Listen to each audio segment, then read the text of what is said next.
Let's get into it. Episode 656, Soul Not For Sale podcast. In this episode, in Joe Rogan's words, here's the question I pose to you. Is freedom of speech and truth going to prevail, or are we going to go full commie? I want to know what you think in the comment section. Let me know immediately. I want you to say it before you even hear the clip. I have some theories on this. I think that it could go either way. I think it's dependent on some things. Joe Rogan mentions a lot of things, and I think it's dependent on these things as well. But there's one key thing that he's missing. And I really don't. I think because of all the information we get pounded onto us, that we're not realizing how important this is. And I'm going to get into that after the clip.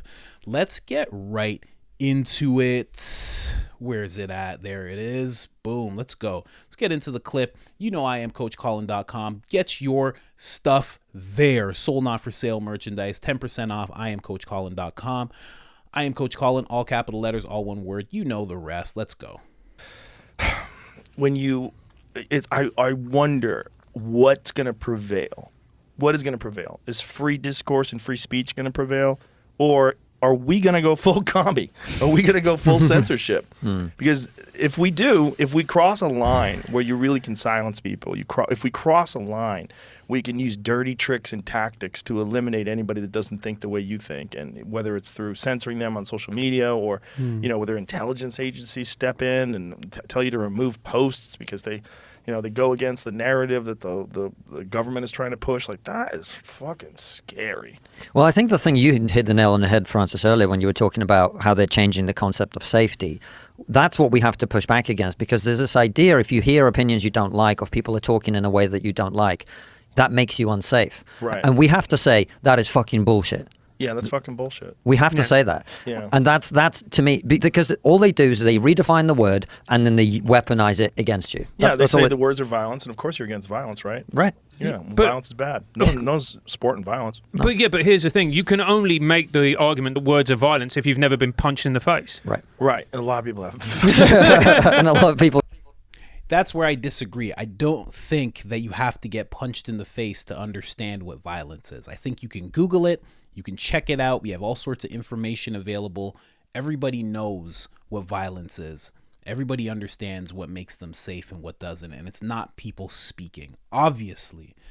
And I've always had such a problem with that, with violent speech, as they call it. We really do. As Constantine said, you have to push against that. You have to push against it so much. When you hear someone say it, you have to correct them and let them know that that's not true. You're still safe. I'm going to say something that you may not agree with. You're still safe here.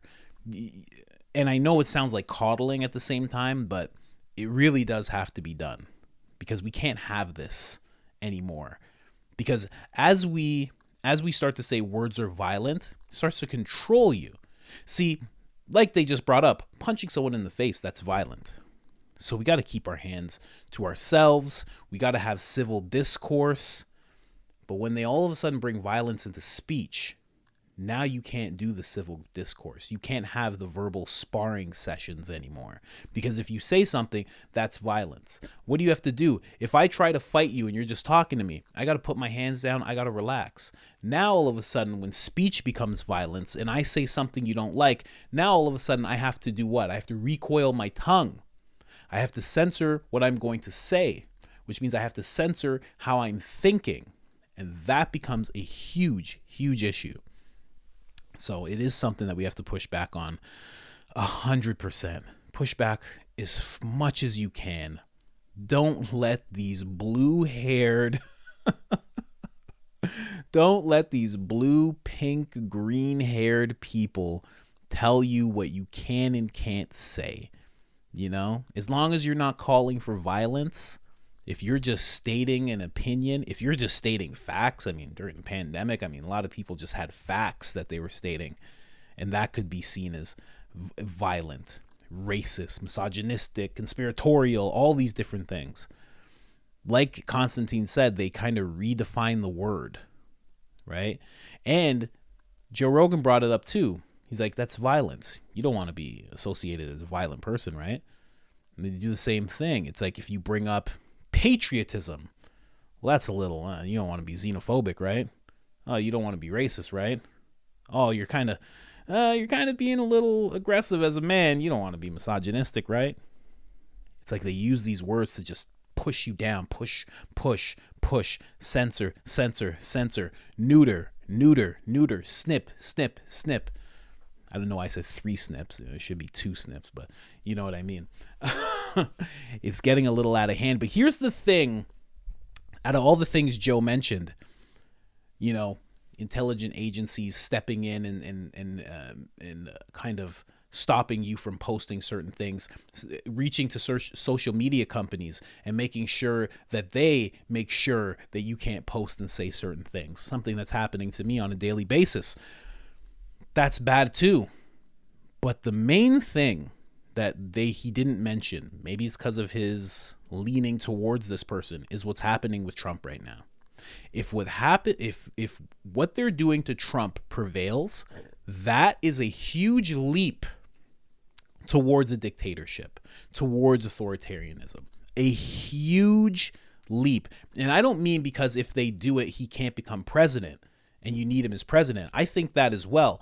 But it's just the fact that if he ends up going to jail and they end up accomplishing this, it sets a precedent. And they're going to do it again, and they're going to do it again. And just like cancel culture used to happen to who? The most famous people in the world, right? That's who it used to happen to. It started with Me Too. You'd get Me Too'd, they'd see how you behaved, then you'd get canceled. Now what happens? Someone pulls out their phone and a regular guy working at a grocery store can fall victim to cancel culture. Next thing you know, his girlfriend leaves him and he gets fired from work and his school expels him. And the next step will be his bank account gets frozen. All sorts of things like that. That's why that has to be stopped in regards to Trump, because it'll trickle down. What they're doing to him will trickle down. It already has. Look at what happened to Trump, right? He's up here, I would say. Russell Brand's like down here. Joe Rogan and all these guys are down here. Trump is up here. If they accomplish this, you already see it happening to Russell Brand. What goes next from there? It's going to start happening to regular people, getting threatened with lawsuits, getting locked up for what you said on social media or for what you did 20 years ago. It's so imperative that Trump prevails. And again, I don't have some daddy complex with Trump. It's just it could be anybody. You put Biden in that situation, I'd be like, wow, like that shouldn't be happening. Not just because he's running for president. That's a terrible thing. It shouldn't be happening. Straight up. So that's the key thing they're missing. And now, do you go full commie, or is truth going to prevail? I think it depends on what happens with Trump. And then also it depends if he actually gets in office. I really don't think there's anyone else who's going to step up and make America great again. I really don't think so. I'm sketched out by Vivek a little bit. I think he might. I love RFK and what he talks about and how he's willing to talk about things that we only talk about on YouTube and independent journalism. He talks about them on the forefront. I love that. But at the same time, there's some things that happen in the media and you see him kind of going right along with every other politician. He goes right back to that mainstream politician talking points. So I really, in regards to making America better and great and doing for the people, I really don't think he's going to be the one to do it. I think he'll fall lockstep with whatever they say. So I really think Trump's the only one. I don't see anybody else. There's no one else. There's only one person who's for the people right now, and it's him. It really is. I wish Tucker was running. I wish he was. I don't know. I don't know who else it could be. I think if Trump doesn't get in office, and I think if Biden stays in office again, and you have another 4 years of Biden, by the time he's done that 4 years, America will be unrecognizable. It'll no longer be a superpower. Freedom of speech will be completely dead. The Constitution will probably be torn apart. And who knows? Where do you go from there? Where can you even run to? Where can you move to be free? I have no idea. No idea. So, does truth prevail, or do we go full commie? You let me know in the comments. These days, again, I've said everything that I have to say on the topic, but I am optimistic. I do think that the United States of America is going to be not just where it was before, in an even greater place, because with everything that's happened, so much has been exposed. So it's not just enough that someone gets in office and truth prevails, but now we know what needs to be sorted out. Now we know what needs to be shifted and moved out. And we can only hope that that takes place when a good man steps into office. Because right now we don't have one. Right now we have a puppet. It's like an agency puppet, basically. Anyways, guys, like the video if you haven't liked it already. Subscribe if you haven't subscribed already. And other than that, I'm out.